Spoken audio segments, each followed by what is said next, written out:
জ্ঞান ফিরতেই দেখি আমি একটি বন্ধ ঘরে আছি। চারপাশে ঘুটঘুটে অন্ধকার, কিছুই দেখার উপায় নেই। ওঠার চেষ্টা করতেই টের পাই আমার হাত পা ও মুখ বাঁধা। চারপাশ থেকে ভেসে আসছে অট্টহাসি ও ফিসফিস শব্দ।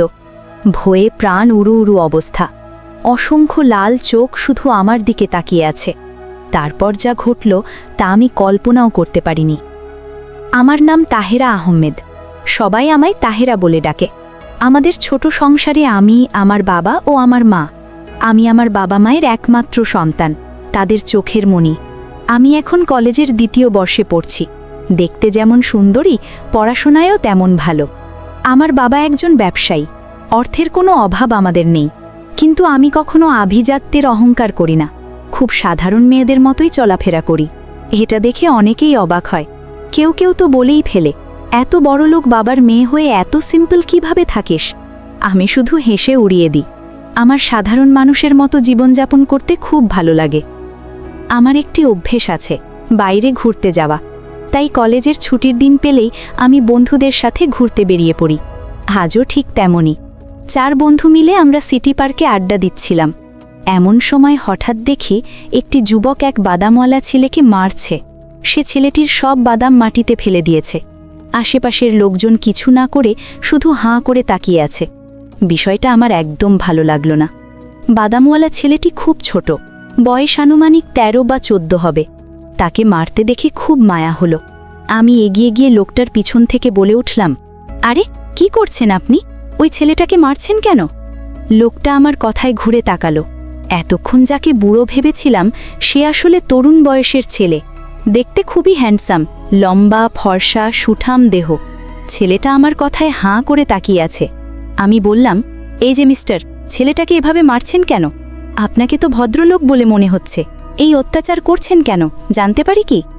ছেলেটা তখনও বাদামের কলার ধরে আছে। আমি আবার বললাম, ওর কলার ছাড়ুন। আমার কথায় সে কলার ছেড়ে দিল। তখনই খেয়াল করলাম ছোট ছেলেটার ঠোঁট ফেটে রক্ত বেরোচ্ছে। আমি তাড়াতাড়ি ব্যাগ থেকে রুমাল বের করে ছেলেটার মুখ মুছে দিলাম। এবার আমি যুবকটার দিকে তাকিয়ে বললাম, আপনি মানুষ নাকি অমানুষ? এতটুকু একটা বাচ্চাকে কেউ এভাবে মারে? ও কি অপরাধ করেছে যার জন্য আপনি এভাবে মারছেন? তখন যুবকটি প্রথমবারের মতো কথা বলল, মেরেছি, বেশ করেছি, আপনাকে কেন বলবো? আমি বললাম, আপনি অন্যায় করেছেন, তাই আপনি বলতে বাধ্য। তারপর ছেলেটাকে জিজ্ঞেস করলাম, তুমি বলো কি হয়েছে?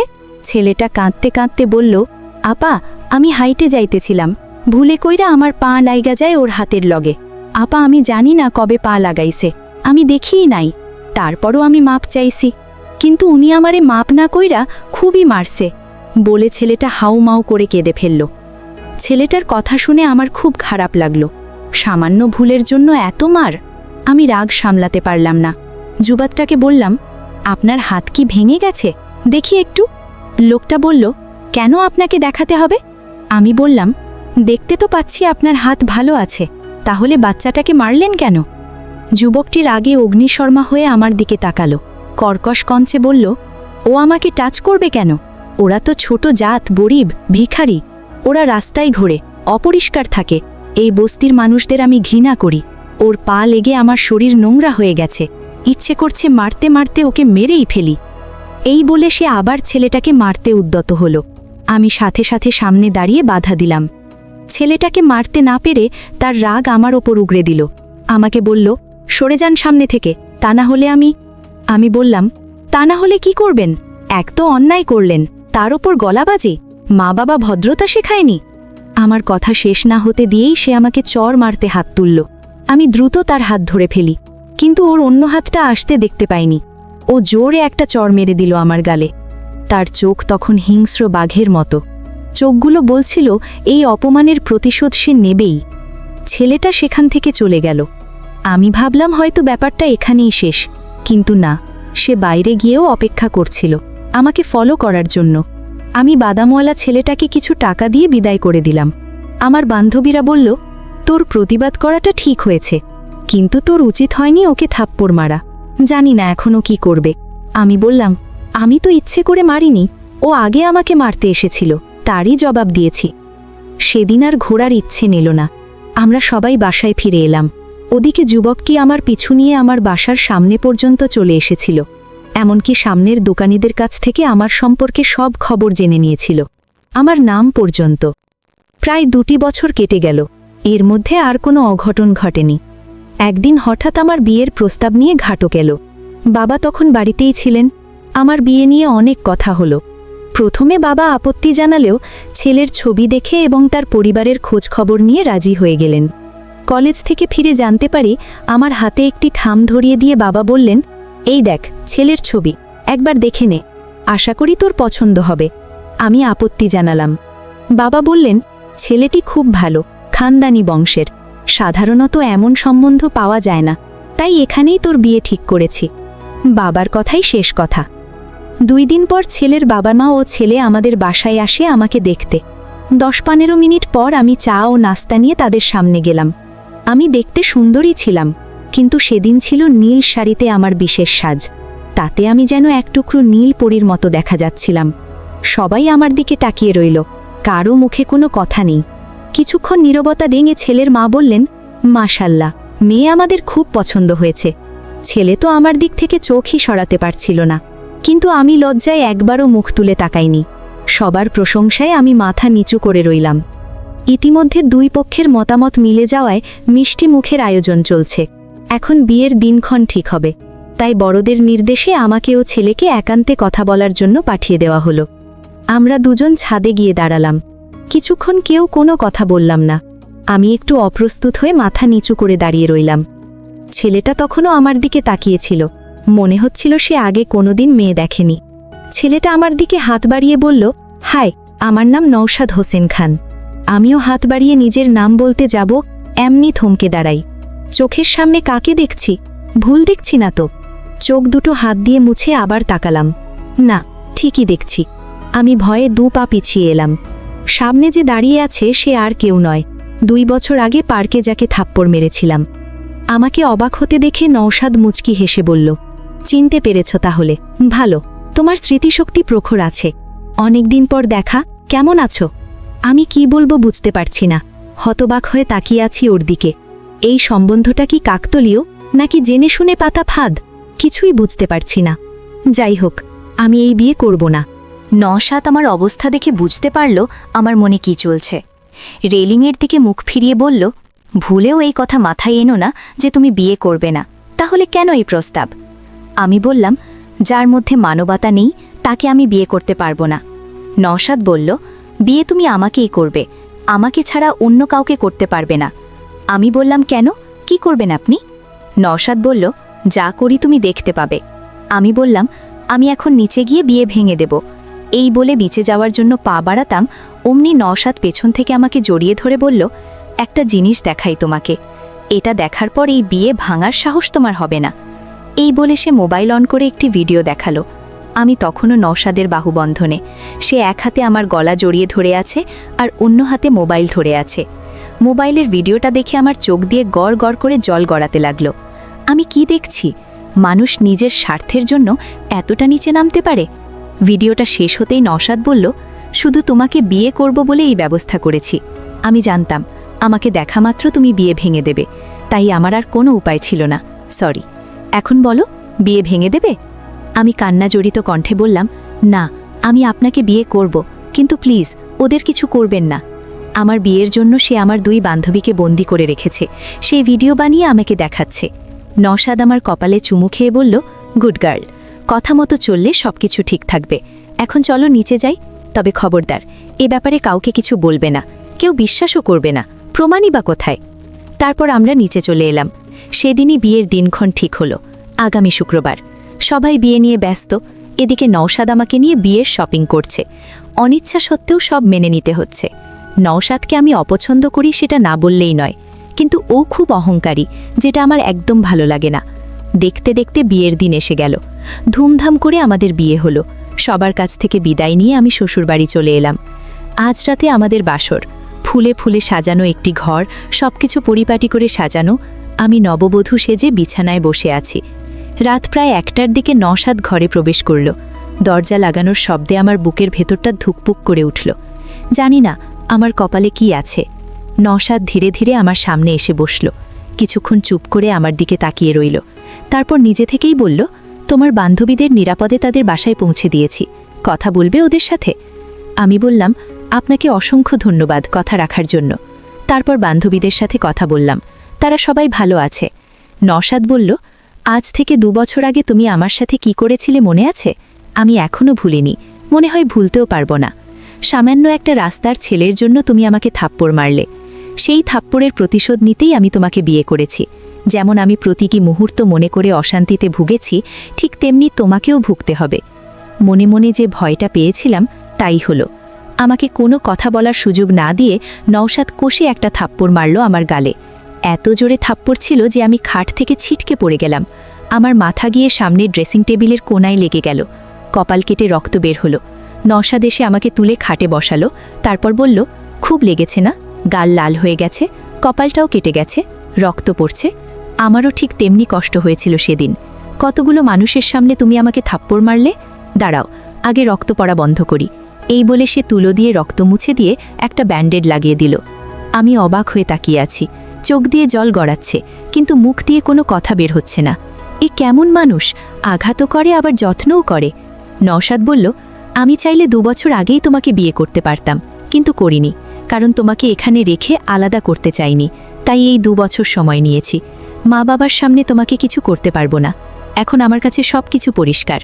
আমি বুঝতে পারলাম নওশাদ আমাকে থাপ্পড়ের প্রতিশোধ নেওয়ার জন্যই শুধু বিয়ে করেছে। সেদিন রাতে আমাদের বাসর হলো না। আমি খাটে শুয়ে রইলাম আর নওশাদ সোফায় শুয়ে রইল। পুরো 1 সপ্তাহ এভাবেই কাটল। তারপর নওশাদ আমাকে নিয়ে অন্য একটি বাড়িতে চলে গেল। বাবা মা ভাবলেন নতুন বিয়ে হয়েছে তাই একটু রোম্যান্স করবে বলে আলাদা থাকতে চাইছে। আসল ব্যাপারটা তারা বুঝতেই পারেননি। নতুন বাড়িটি ছিল 3 তলা। পুরো বাড়িটি দামি আসবাবে সাজানো। নওশাদ আমাকে নিয়ে 3 তলায় গিয়ে একটি ঘর দেখিয়ে বলল, এটা বিশেষ করে তোমার জন্যই তৈরি করেছি। তোমার শাস্তির জন্য এই ঘরটা পারফেক্ট। ভিতরে কি আছে সেটা বলছি না, তুমি নিজের চোখে দেখে নিও। তবে খবরদার, ভয় পেও না। প্রতিদিন না, সপ্তাহে একবার, তাও আবার রাতের বেলা। নওশাদের কথায় আমার বুক কেঁপে উঠল। ও কি করতে চায়? বিকেলের দিকে নওশাদ আমাকে বাইরে ঘুরতে নিয়ে গেল। একটা পার্কে পাশাপাশি বসে আছি আমরা, কিন্তু দুজনের মুখে কোনো কথা নেই। আমার মাথায় শুধু সেই ঘরটার চিন্তা। জানি না সেখানে কি আছে। সামনে দিয়ে লোকজন যাচ্ছে, সেদিকে আমার কোনো খেয়াল নেই। হঠাৎ নওশাদ আমার গালে একটা থাপ্পড় মেরে দিল। আমি একটু ভ্যাবাচাকা খেয়ে গেলাম। আশেপাশের লোকজন অবাক হয়ে আমাদের দিকে তাকিয়ে আছে। নওশাদ বলল, কেমন লাগছে? অপমান বোধ হচ্ছে? এটাই তোমার প্রাপ্য। আমি শুধু ওর দিকে তাকিয়ে আছি, চোখ দিয়ে পানি পড়ছে। এছাড়া আমার করার কিছু নেই। বাড়ি ফিরে এসে বসে আছি। রান্না ও ঘর পরিষ্কারের জন্য আলাদা লোক আছে, তাই আমাকে কিছু করতে হয় না। এই বাড়িতে আসার 1 সপ্তাহ হয়ে গেছে। রাতে খাওয়ার পর চোখ দুটো ঝিমিয়ে আসছে। কেন এমন হচ্ছে বুঝতে পারছি না। একসময় আমি ঘুমিয়ে পড়ি। ঘুমের মধ্যেই নওশাদ আমাকে 3 তলার সেই ঘরে রেখে আসে। বাইরে থেকে দরজা বন্ধ করে দেয়। আমার হাত পা ও মুখ এমনভাবে বাঁধা হয় যে চিৎকার বা নড়াচড়া কিছুই করতে পারি না। হঠাৎ করেই চারপাশে নানা রকম শব্দ হতে থাকে। শব্দগুলো এত জোরে যে আমার ঘুম ভেঙে যায়। একসাথে অনেকগুলো শব্দ মিলে যা হয়, হাসি, কান্না, চিৎকার, কেউ ডাকছে, কেউ বাধা দিচ্ছে, ঠিক তেমন আওয়াজ। আমি সহ্য করতে পারছি না। এমনিতেই আমি অন্ধকার ভয় পাই, তার উপর এই চিৎকার। হঠাৎ চোখ পড়ল দেওয়ালের দিকে।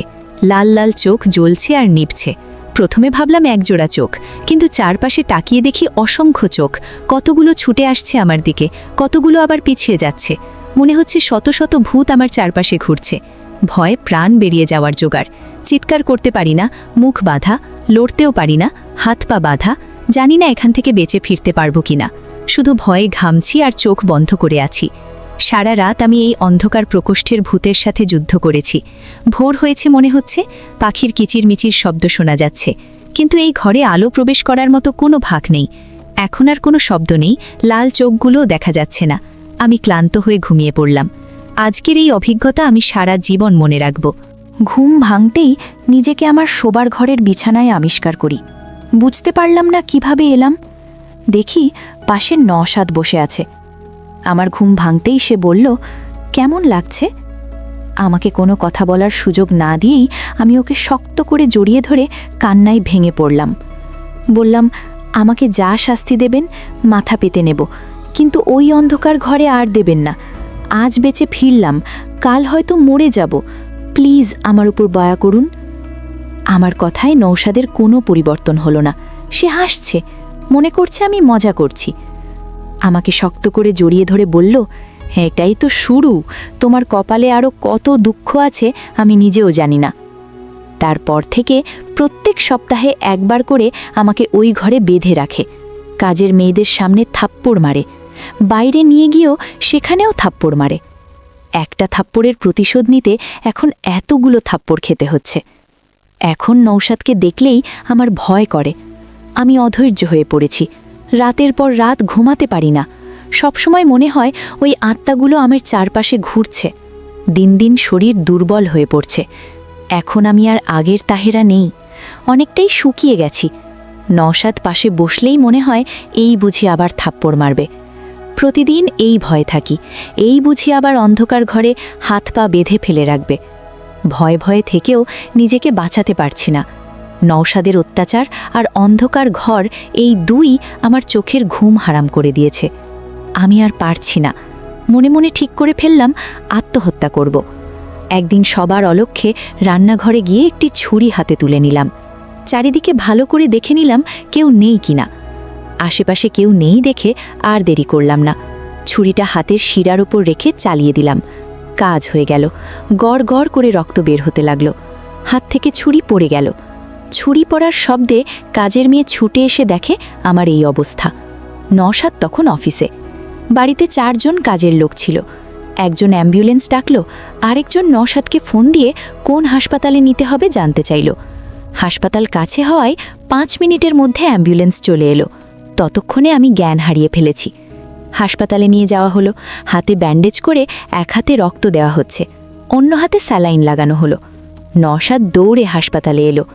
ডাক্তারের সাথে কথা বলে জানতে পারল আমি আত্মহত্যার চেষ্টা করেছি। সময় মতো হাসপাতালে নিয়ে আসায় বেঁচে গেছি, নইলে বাঁচানো যেত না। অনেক রক্তক্ষরণ হয়েছে, তাই এখনও রক্ত দিতে হচ্ছে। শরীর অনেক দুর্বল। ডাক্তার নওশাদকে বললেন, মিস্টার খান, দেখে মনে হচ্ছে উনি অনেক টেনশনে আছেন, রাতে ঘুমাতে পারেন না। এভাবে যদি আর কিছুদিন চলে তাহলে রোগী মানসিকভাবে অসুস্থ হয়ে পড়বে, হয়তো পাগলও হয়ে যেতে পারে। ওনার খেয়াল রাখুন, ওনাকে সময় দিন। নওশাদ নিজের ভুল বুঝতে পারল। প্রতিশোধের নেশায় সে কি বড় ভুল করে ফেলেছে। নওশাদ ডাক্তারের হাত ধরে বলল, আপনি যা বলবেন তাই শুনব, শুধু আপনি ওকে সুস্থ করে তুলুন। ডাক্তার বললেন, উনি এখন বিপন্মুক্ত। আমি স্যালাইনের সাথে ঘুমের ওষুধ মিশিয়ে দিয়েছি। উনি অন্তত 24 ঘন্টা ঘুমিয়ে থাকবেন, তারপর ঠিক হয়ে যাবে। পুরো 1 দিন আমি ঘুমিয়েছিলাম। চোখ খুলতেই দেখি নওশাদ আমার সামনে বসে আছে। ওকে দেখে আবার ভয় পেলাম, কিন্তু নওশাদের চোখ দিয়ে জল গড়াচ্ছে। সে আমার একটা হাত শক্ত করে ধরে চুমু খেয়ে বলল, কেন এমন করতে গেলে? তোমার কিছু হয়ে গেলে আমি কি নিয়ে বাঁচব? আমি অন্যায় করেছি, শাস্তি আমাকে দিতে। নিজেকে কেন শেষ করতে গেলে? তুমি কি ভেবেছিলে আমি তোমাকে ভালোবাসি না? আমি তোমাকে খুব ভালোবাসি। যতটা কষ্ট তোমাকে দিয়েছি তার চেয়ে বেশি কষ্ট আমি নিজে পেয়েছি। এই দেখো আমার হাত। এই বলে সে আমার সামনে তার হাত দুটো মেলে ধরল। হাতে ব্লেডের ছোট ছোট কাটা দাগ, গুণে শেষ করা যাবে না। নওশাদ বলল, তোমাকে একটা থাপ্পড় দিয়েছি বলে ব্লেড দিয়ে 10 বার কেটেছি হাত। তোমাকে অন্ধকার ঘরে রেখে দরজার বাইরে সারা রাত বসে কেঁদেছি। জানি না থাপ্পড়টার কথা মনে পড়লে আমার কি হয়। ভালোবাসা কখনো কখনো ঘৃণায় পরিণত হয়। তুমি আমাকে ভালোবাসো না, আমাকে ছেড়ে চলে যেতে চেয়েছিলে সারা জীবনের জন্য, তাই না? আমি কিছু বলতে পারছি না, শুধু ওর কথা শুনছি। আমার মনের ভয়টা যেন হারিয়ে গিয়ে মায়া জন্ম নিল। আমি শুধু একটা কথাই বললাম, আমার এখানে ভালো লাগছে না, বাসায় যাব। আমার কথা শুনে নওশাদ ডাক্তারের সাথে কথা বলে আমাকে নিয়ে বাসায় ফিরল। ফিরতে ফিরতে রাত হয়ে গেছে। কাজের মেয়েকে খাবার পাঠাতে বলে নওশাদ নিজ হাতে খুব যত্ন করে আমাকে খাইয়ে দিল। ওষুধ খেয়ে শুতে বলল, আমি শুয়ে পড়েছি। নওশাদ আমার পাশে শুয়ে আমার মাথায় হাত বুলিয়ে দিচ্ছে। আমার দিকে তাকিয়ে বলল, এখন কেমন লাগছে? আমি বললাম, ভালো, অনেকটা ভালো লাগছে, আপনিও ঘুমিয়ে পড়ুন। নওশাদ বলল, আমি ঘুমিয়ে পড়লে তুমি আবার আত্মহত্যা করবে? তার চেয়ে বরং আমি জেগে থাকি, তোমার ওপর আমার বিশ্বাস হচ্ছে না। আমি বললাম, আমি কিচ্ছু করব না, আপনি নিশ্চিন্তে ঘুমান। নওশাদ বলল, কিভাবে বিশ্বাস করি? আমি বললাম, বিশ্বাস করুন, আমি কিচ্ছু করব না। নওশাদ বলল, বিশ্বাস করতে পারি, তবে একটা শর্তে। আমি জানতে চাইলাম কি শর্ত? নওশাদ আমার কানের কাছে ফিসফিস করে বলল, আমাকে শক্ত করে জড়িয়ে ধরে আমার বুকে মাথা রেখে ঘুমালে তাহলে আমি বুঝবো তুমি কিচ্ছু করবে না। আমি কিছু না বলে নওশাদকে শক্ত করে জড়িয়ে ধরে তার বুকে মাথা রাখলাম। নওশাদ আমাকে শক্ত করে জড়িয়ে ধরে মাথায় চুমু খেয়ে বলল, আই লাভ ইউ, আমি তোমাকে সত্যি ভালোবাসি। প্রথম দেখাতেই শুধু থাপ্পড়টার জন্য ভালোবাসাটা কোথায় হারিয়ে গেছিল। সরি, আমাকে ক্ষমা করে দিও, আমি তোমাকে অনেক কষ্ট দিয়েছি। এখন তুমি আমাকে যা শাস্তি দেবে আমি মাথা পেতে নেব, তারপরও তুমি আমাকে ছেড়ে যেও না। প্লিজ আমার উপর একটুখানি দয়া করো। আমি বললাম, আমি আপনাকে ক্ষমা করে দিয়েছি, তবে আর কখনো এমন কিছু করবেন না যাতে আমি কষ্ট পাই, তাহলে কিন্তু সত্যি সত্যি আপনাকে ছেড়ে চলে যাব। নওশাদ আমার মুছে হাত রেখে বলল, ছি, এমন কথা বলতে নেই, আমি তোমাকে কোথাও যেতে দেব না, তুমি যেখানে যাবে আমিও সাথেই যাব। এই বলে নওশাদ আমাকে চুমু খেতে থাকে। আমি প্রশ্ন করলাম, ওই অন্ধকার ঘরে কি ছিল? নওশাদ হেসে বলল, সে তেমন কিছু না, শুধু ভয়ঙ্কর কিছু শব্দের রেকর্ডিং বাজানো হতো আর লাল ছোট ছোট লাইট জ্বলত। আমি রিমোট দিয়ে সব নিয়ন্ত্রণ করতাম। তুমি খুব ভয় পেয়েছিলে তাই না? বলে সে হাসতে থাকে। আমি বললাম, আপনি হাসছেন? আমার তো ভয়ে মরার অবস্থা হয়েছিল। নওশাদ বলল, সরি, আর কখনো এমন করব না। এই বলে আমাকে শক্ত করে জড়িয়ে ধরে নওশাদ আবার বলল, আজ তোমাকে খুব ভালোবাসতে ইচ্ছে করছে, কিন্তু তুমি অসুস্থ, তাই হয়তো হবে না। আমি বললাম, আমি ঠিক আছি। ভালোবাসা কি সুস্থ অসুস্থ মানে? ভালোবাসা তো ভালোবাসাই, যদি দুজনের মন এক থাকে যে কোনো পরিস্থিতিতেই ভালোবাসা হবে। নওশাদ বলল, তাহলে চলো আজ আমরা একে অপরকে উজাড় করে দিই, তোমার কোনো বাধা আছে? আমি বললাম, ভালোবাসার কোনো বাধা থাকে না, আমিও চাই তোমাকে ভালোবাসতে। আমার মুখে এই কথা শুনে নওশাদ আর অপেক্ষা করতে পারল না, সে আমাকে শক্ত করে জড়িয়ে ধরে আদর করতে লাগলো। আমিও তাকে জড়িয়ে ধরলাম। একসময় দুজন উত্তেজিত হয়ে মিলিত হলাম। কথায় বলে, দুটি মন একটি আশা, এটাই ভালোবাসা। মনে মনে মিল থাকলে যে কোনো পরিস্থিতিতে সবকিছু সম্ভব। তৃপ্তির নিঃশ্বাস ফেলে নওশাদ আমার পাশে শুয়ে পড়ল। আমি তখনও তার বুকে মাথা রেখে শুয়ে আছি। নওশাদ বলল, জানো, মনে হচ্ছে ভালোবাসা আজ পরিপূর্ণ হলো। তারপর থেকে শুরু হলো আমাদের সুখের দিন। সুখে দুঃখে একে অপরের পাশে থাকাই ভালোবাসা। ভালোবাসা এমন এক সুখ যা সচরাচর ধরা দেয় না, পালিয়ে পালিয়ে বেড়ায়। তাকে জয় করতে হলে দুই মন এক হতে হয়, তাহলেই সম্ভব। আজকের গল্প এখানেই সমাপ্ত।